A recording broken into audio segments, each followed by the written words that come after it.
When it comes to men and women, is it all romantic relationships? I mean, is it all about the chemistry or could there be something more? We're going to dive into this conversation today.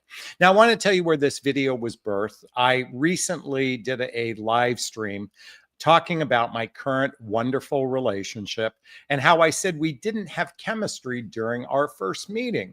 And someone wrote a comment in that on that video that she said you actually did have chemistry, but you were missing something else. And I thought, what a great conversation to talk about chemistry. I'm going to give you 7 different types of chemistry to pay attention to in the future and see if this resonates with you. Now, to just give you a little bit of the backstory, over 4 months ago, I met someone fantastic. We actually first met on a dating app. We actually exchanged a couple messages over the course of, actually, it took about 8 months before we ever did finally connect. We had to go through 3 different apps to connect with someone. If you want to learn more about that, watch the previous live stream video, share more in detail. And we agreed that when we ended up agreeing to have a telephone call, and we ended up having a 3-hour phone call for our first phone call. It turns out we have mutual friends. It seems like we've crossed paths before. So there was a real connection during our first phone call. And the following day, we agreed to meet for coffee at a hotel marina, which was nice. It was overlooking the water, overlooking the marina. We ended up having breakfast, which felt a little more relaxed. And one of the things I said for our first meeting is, hey, let's just meet as friends without the pressure of dating, without the expectations that a man must climb to the highest room of the tallest tower, as oftentimes men are expected to glorify the first date. We wanted it to be more casual. Now, what ended up happening is we ended up having a 5-hour meeting. We got along on so many different levels. And again, I'm going to share those 7 types of levels of chemistry you might want to be prepared to make some notes for. But here's what ended up happening. I just recognized right off the bat that there wasn't she wasn't my type, per se. Now, as I reflect upon that, why she wasn't my type is she wasn't triggering my anxious attachment like in my previous relationships. And if you're not familiar with love attachment, I highly recommend reading Thais Gibson's book, Learning Love. And by the way, all the books I recommend during this video are listed below. I highly recommend reading this book to learn more about love attachment style. You see, oftentimes in the early stages of dating, when we feel this chemistry for another person, that is actually an insecure attachment style being triggered. And in this particular case, with my now beloved, it wasn't triggering my anxious attachment style. I wasn't triggering her insecurities, not that she has any, because she seems to operate more from a secure attachment style. But for whatever reason, neither one of us felt that deeper attraction, chemistry. I'm using these words, but I'm going to go into it a little bit deeper in a second. So a couple days later, we end up getting on the phone. We shared with one another that we both feel neutral about one another. Like it wasn't like go past go and move forward. It was just a place of neutrality. And we end up speaking on the phone. And this was 2 days later. And we end up having over the course of the morning and evening, we end up having a 5-hour conversation, kind of flabbergasted because we checked all these other boxes for ourselves, but there wasn't that connection that we thought we would be. Now, as I said, she wasn't my type per se, although I look at myself now and go, what the heck was I thinking? And it seems like what I'm going to share is going to make more sense in a moment. And we ended up for the next 10 days having a series of conversations. Literally, we went from the apps to a phone call to a first meet to talking on the phone. And because we weren't pursuing a romantic relationship, we weren't fixated on attraction, entertainment, romance, and physical connection. We actually got to know each other at a heart-centered level. And during that period of time, we shared a bit about our lives. And it was interesting because we could feel ourselves forming a friendship. We were like, God, I really like you. She's like, I really like you too. And over the next 10 days, we were like, God, we like each other. We should become friends. Now, what ended up shifting, and this is what I think is critical for this conversation, is that I woke up the Thursday, 10 day, it was 11 days from the day we first met. And I just felt this strong pull towards her. I felt this strong attraction towards her. So it had been building up over a 10-day period of conversations. We probably accumulated 40 hours of conversations with each other because we just liked each other. We liked it. We were learning about each other's past. We were sharing our future desires. We were even saying how we'd help each other in the dating marketplace. But I woke up that morning going, God, there's just something that's gnawing on me about her. So we agreed to meet a second time. So the reason why I'm saying meet is that I believe that we should shift the dating dynamic to over expectations from a date and meet people twice before you actually go on a physical date. And that's what ended up happening to us. We ended up meeting a second time. We ended up having a little bit of connection, a little bit of chemistry, and we even kissed, which got things ignited. And then we planned a date thereafter. At least I planned the date thereafter. Now, again, this isn't conventional. You can do whatever feels right for you. I'm just sharing with you my story because I believe there's some value in learning through others' experiences. You know, we all have different perspectives on this thing called dating, mating, relating. I've shared for years my perspective on things, but now I'm sharing from a lived experience. And what I'm about to share might make total sense to you or might resonate with you. And that's what we're going to lean into today. So, as I said, we started off curious. We went into neutral. We built a friendship. But during this friendship, what was happening also is we were very intentional about sharing what our desires were in the sense of a romantic relationship. And we both desired an all-in relationship where it was built on teamwork. It was built on going all in. It was built on the desire to go the distance with someone. Why that's so critically important is without determining a person's intentions, you might be, a lot of people are just winging it. They're winging it out there. And when this person's just winging it, it's hard to determine if they're sincere about relationship. So I talked about chemistry, and we oftentimes focus chemistry on physical attraction. But what really that is are we experiencing biological chemistry? So number one, the first type of chemistry we're going to talk about today is that biological chemistry. Do we feel aroused by the other person? And we oftentimes mistake that, if we're not experiencing it, as something is wrong. But as I learned in this experience, what was happening wasn't a lack of a biological desire with her. It wasn't triggering an old pattern I had. You see, after doing what feels like, I think I've done over 3,000 hours of personal development workshops, trainings, therapy, that sort of thing, along with my over 20,000 hours of coaching, I began to heal my heart from all the pain I experienced in the 20 years, or not my first 21 years of my life, but the pain I experienced for the next 21 years. And I learned to begin dismantling that over another 21-year period of time. Why I'm so sharing this is oftentimes we are being blocked to love, blocked from a biological perspective, because many of us have been hurt in our past. Maybe it was a past relationship that didn't go well. Maybe you found yourself in a narcissistic relationship. Maybe you found yourself in a relationship with an abusive person. Maybe you found yourself in a relationship with someone who had drug or alcohol abuse. Whatever it may be, you might have had adult traumas in your life that requires healing. If you haven't read the book, The Hoffman Process, I highly recommend reading this book to heal childhood wounds and adult traumas. Also, I would recommend learning discernment techniques. And by the way, that's what my coaching is all about. There's a link below to schedule a discovery call with me. If you act right now at the moment you're watching this video and mention this to me, I'm offering an amazing special on my coaching. So make sure you act now and reach out to me after finishing this video.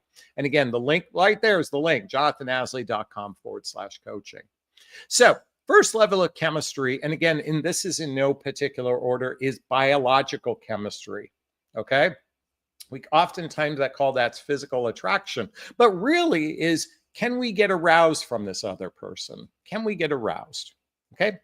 Now, the other forms of chemistry include what I call emotional chemistry. Do we feel like we're connecting with this person on an emotional level? Do they seem to have emotional maturity? Do they seem to have some level of relationship skills? Do they seem like they have a heart? Or are they so wounded that they act very entitled, or they act like a doormat?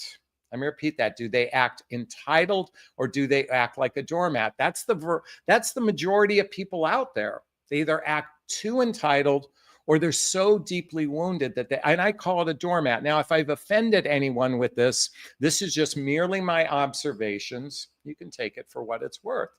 But emotional chemistry, are you vibing on an emotional level? And what happened with my beloved? We were so vibing on an emotional level. Again, I was so hung up on the fact that I wasn't being triggered by my past that I put somewhat the brakes on, but I'm so grateful I put the brakes on, because it allowed to build that friendship piece during this period of time, during those hours of telephone conversations. And in that, we also determined that we had intellectual chemistry. Some people call this, this is oftentimes known as sapiosexual. Are you attracted to a person's mind? Are you attracted to their intellect? Are you attracted to their capacity to be curious, to want to dig deeper than just the surface? See, sadly today, most people are operating on a surface level. A lot of their messages are like this: how's your day going? Did you have a good day? I hope you had a good day. Tell me about your day. Let's just learn everything about your day. They're focused in the present tense in a very myopic way. See, if you want to build a deep friendship with someone, and by the way, please write this down. You have to do the following. How did we get here? Where are we and how do we feel? And lastly, where do we want to go? So the how did we get here is talking about our past experiences. If you're in your 50s, 60s, and even 70s, and you're meeting someone for the first time, you have a past. And by the way, that past makes up the bulk of your life. If we don't go digging into the past to learn about a person's life, where did they grow up? What was their childhood like? What's their relationship with their parents? What was their relationship with their parents? Do they have children? What's their relationship with their children? Did they have a divorce? By the way, if we don't go back in the past, it's like starting this book going 2/3 in, instead of starting from the introduction. And so within intellectual chemistry is the capacity, both on an intellectual and emotional level, is to talk about the past, talk about where we're at right now. How does it feel where we're at? And so most importantly, where do we want to go with our lives? See, most people are so, by the way, here's what oftentimes happens. There's that biological chemistry where people hyper-focus on attraction, entertainment, romance, and physical connection. And I say attraction from the physical attractiveness place. And then it becomes all about entertainment and romance. I've witnessed so many women have such grand expectations that a man is supposed to climb to the highest room of the tallest tower on the very first date.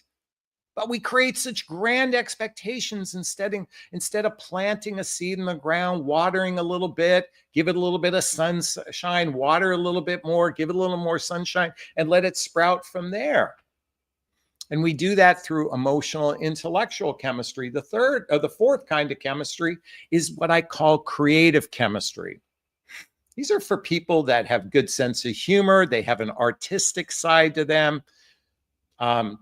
My friend Allison Armstrong calls this the Adam Sandler effect. Adam Sandler isn't necessarily the most handsome guy, but just his creative personality sets him apart. And when we can connect with someone on that creative humor perspective, and I think humor is so critically important, that piece of chemistry is so critically important for relationship success. Now, there's another type of chemistry that might seem a little obvious, but it's sexual chemistry. Sexual chemistry. Let's face it. We've had, I'm sure, raise your hand if you've had an experience where you had an intense sexual attraction for someone, but you were misaligned in compatibility. You were misaligned in emotional maturity. You were misaligned in relationship skills. But boy, you wanted to have physical intimacy with them. I'm going to raise my hand. I've been there.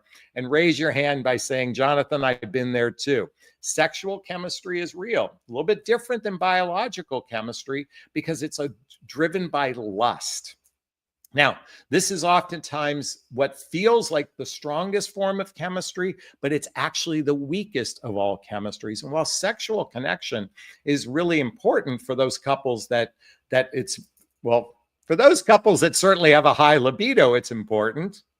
And we're talking about the over 50 crowd here. And I'm going to tell you something. People in their 50s, 60s, even 70s still have a very high libido. Raise your hand if you have a high libido.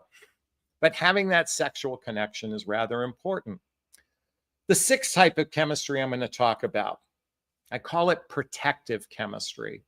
Now, this represents people, for the women, the type of men they're attracted to might be the Navy SEAL type, the physically protective type, or the financially protective type.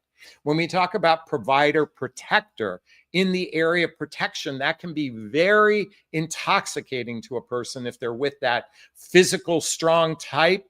Maybe it's a policeman, maybe it's a service person, maybe it's a construction worker, has that physical type, or that financially successful person. And for the men, protective chemistry might look like somebody who's a homemaker, somebody who's good at nurturing children, has that protective nature of protecting their cubs, so to speak. And that same protective nature, now I don't mean overprotection and overbearing, I just mean that nurturing type of protection. I put this in the form of protective chemistry. And then the seventh and last form of chemistry, I call it spiritual chemistry. Those are people that have a connection to something beyond themselves, a connection to the divinity. And honestly, I'm not even sure how to describe this very well. I just know it exists. People that have a desire beyond something beyond themselves on a spiritual level, and many people in the woo-woo community connect at a spiritual level and feel this level of spiritual chemistry. But when we look at all of this, someone might not be your type. But if you're vibing in some of these areas of chemistry, I call this now, finally, I'm going to call this energetic chemistry. If you're vibing in some of these areas, just like she and I were, we were neutral at first, but we were vibing on an energetic level, and it brought us closer and closer and closer together. And once we connected at that heart-centered level, we connected on an intellectual level, we connected on a creative level. We even talked about where we were financially in our lives to give us a sense of that safety. And we even had spiritual connection. That's what ignited the sexual chemistry. And I can tell you, folks, and this isn't meant to be brag, I'm in what feels like a highly aligned relationship where we're running the cylinders are running at 8 cylinders are running at a fine-tuned machine. And so coming back to this, here's the thing I want to say about chemistry. We oftentimes hyper-focus on that biological chemistry, that physical attraction, as being the indicator of relationship success. And it's usually fueled by entertainment and romance and being physical with one another early. But what I can tell you, when you build a deep friendship for another person from a heart-centered place, and then ignite it with that physicality, if you will. A friend of mine calls it friendship on fire. When you ignite it with that fire, when you have that passion towards one another and you have that strong friendship and compatibility and alignment in your lifestyles and emotional maturity and relationship skills, you might find yourself in a relationship, what I oftentimes call a juicy, delicious, healthy, happy relationship. Is this sinking in? Is this resonating with you? If it is, I'd like to hear your thoughts. Post a comment below. I do my best to read them all in the first 24 hours. As always, if you find value in my videos, please hit that like button. Please share this video. Please subscribe to my channel. Hit that notification bell as well. And if you want to connect with me and take advantage of my awesome special, act right now. Click that link below. Schedule a discovery call with me to see if working with a coach is right for you. From the time of this video, this special offer is only going to be good for 4 days. And I'm literally offering 1/3 additional coaching at a fraction of the normal price. So take advantage of this right now. Click the link below. All right, it's time for Q&A. If you have a question, hey, there's a little chat box in the corner. Write the word question, then post the question thereafter. Or you can purchase a super sticker, super chat. There's a little $ in the chat box. All the monies from the super sticker, super chat goes to a scholarship fund in the name of my son, Connor Asley. That's a picture of him in his Obey shirt. He's my son who passed away over 7 years ago. That's his brother, Colin. And in his honor, we donate to causes like the Hoffman Process Insight Institute and scholarships to coaching as well. And I'd love to hit our goal of $50 tonight. So if 10 of you just donated $5, we'll get there. And I appreciate it because it's going to a good cause. All right. I already see a couple people chime in. Jane Spitfire has just written. Question, do you think can make a dating resume to guide you as you look for a mate? Well, you know what's first comes to mind when I think of a dating resume is to reflect upon your past experiences from a place of what positive things did I learn about myself from my past experiences? What am I most grateful for? How have I healed? What was missing in my relationship? And then put together a clear mission statement.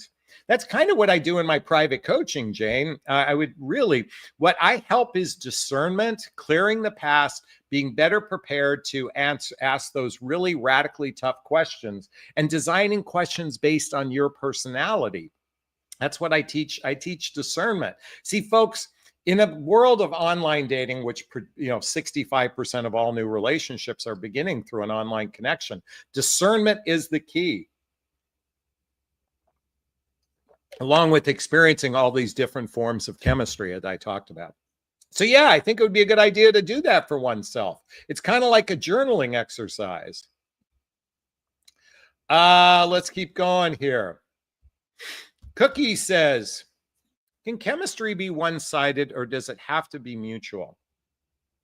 There's mixed feelings on this. I've often said, listen, if you feel repulsed by someone on a first date, then I would not engage in a second date, whether it's a man or a woman. Okay, but if you're curious enough, if there's something there, if there's energetic connection, intellectual connection, creative connection, if there's some sort of connection there, then go on a second or third date. Okay, remember, like all the first 2 times you meet someone, and then the third time is the date, okay? So yeah, give someone maybe 3 or 4 chances to see if something develops from there. Now, here's the thing. A lot of times, can chemistry blossom over time? Absolutely. Could you have an initial spark and then fade? Absolutely too. See, this is where you have to ask yourself, beyond the chemistry, do we share the same values? Do we share the same vision for a future? Do we have lifestyles that are blendable with one another? And do we have the emotional maturity to build something together? Ultimately, you have to ask yourself, and it takes a little while to build that friendship. It's going to take, like what we did, we spent 50 hours on the phone before our first legitimate date, and we built a solid friendship after meeting once, okay? So here's the dilemma, going back to my post. If you spend 50 hours on the phone and then meet, boy, it puts pressure on that meeting. What was nice about my particular case is we met, built the friendship, reconnected, and it was ignited from there. Now, a lot of people will say that might be you might have been in the friend zone. That's okay. Friend zone is okay. Why do we look at that as a bad thing? By the way, that's where we should be beginning, from the friend zone, building the trust with one another. At least that's my invitation for everyone. So yeah, what causes 2 people to have intense chemistry? Oh, I think coming back to I think if they're vibing on an emotional, intellectual, biological, sexual, creative, protective, spiritual chemistry, it's going to feel intense. Well, it doesn't have to feel intense, but it's going to feel rather aligned. But here's the thing, if the sexual chemistry is intense, it could cloud judgment over the other forms of chemistry. Sexual chemistry can cloud that's often okay. Let me backtrack. I just had an awareness. Sexual chemistry is intense. If you're vibing on all the other form of chemistry, it's calm. It's calm.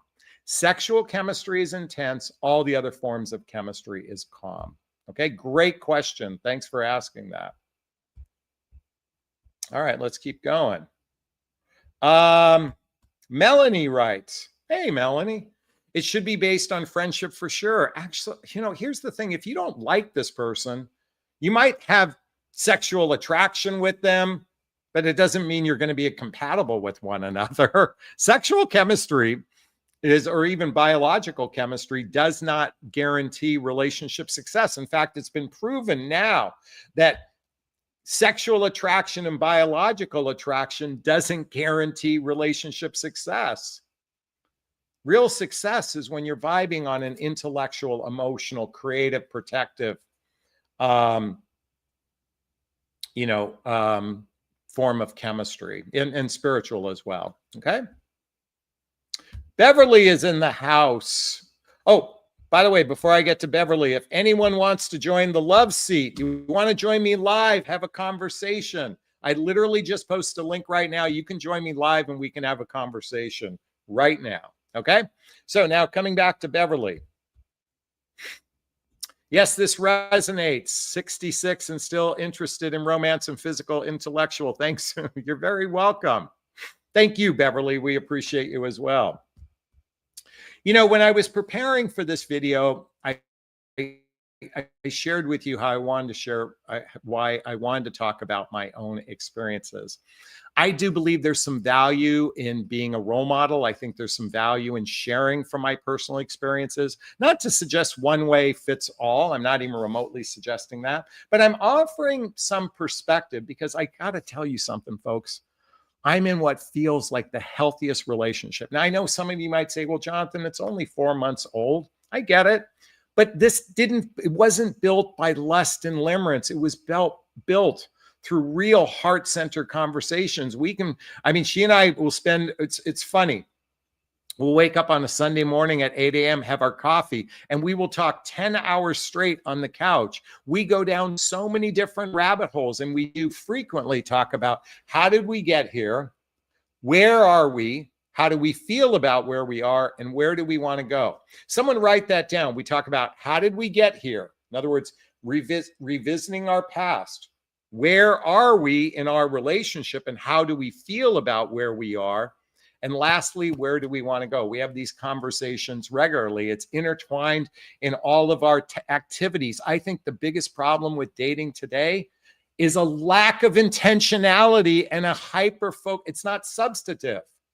It's not very substantive. It's mostly focused on physical connection without really building that heart connection, without building trust, without building the foundation through social activities, hobbies, mutual interests, spending time with family and friends, traveling together. We haven't done that yet, but we're getting that out of the way. We haven't had a big fight yet, and I hope to believe that we know how to navigate that because we're emotionally mature with one another. But that's how you build relationship success. All right. Melanie, this will be our last one for the night. I feel that going back into the dating world as a widow feels harder than ever. It's hard for me not to wonder why their relationship failed. I get it. It can be scary out there for a variety of different reasons. But here's the thing, and I invite you for the following. Write this down, Melanie. Does your desire, capacity, and vision for a relationship, desire, capacity, and vision, exceed your fears, your past hurts, and your fantasy? See, a lot of people are stuck on the fantasy of a relationship, but you could be in fear. It sounds like you're in fear due to past hurts, and you might even have a fantasy. But when your desire, capacity, and vision exceeds that, then I invite you to utilize the best medium, which is online dating, to connect with people you wouldn't otherwise do it. Just have to do it in a very intentional, strategic way. And when I say strategic, just a grown-up way. That's all I mean. Be grown-up about it. And you might find, just like I have, find yourself in a juicy, delicious, healthy, happy relationship. Is this sinking in? Is this resonating with you? Please let me know if it is. I'd like to hear your thoughts. Post a comment below. I do my best to read them all in the first 24 hours. As always, if you find value in my videos, please hit that like button. Please share this video. Please subscribe to my channel. Hit that notification bell so you can be notified of new videos. And if you want to connect with me directly, hey, there's links below. Schedule a discovery call with me. As I said, I've got this great special running for the next few days. You have to reach out to me now to get literally a third at a fraction of the price. So check those links below. All right, I'm going to wrap up this video as I always do. First off, give myself a big, gigantic Jonathan Barrick of self-love. I'm going to reach into the camera and give you a hug of love if that's okay. I'm asking you to turn to someone, a pet, a teddy bear, a pillow. Give it or them a hug of love because hugs are a great source of love. Let's face it, we could all use more love in our lives. Thanks a bunch. Bye-bye now. Bye-bye. Bye.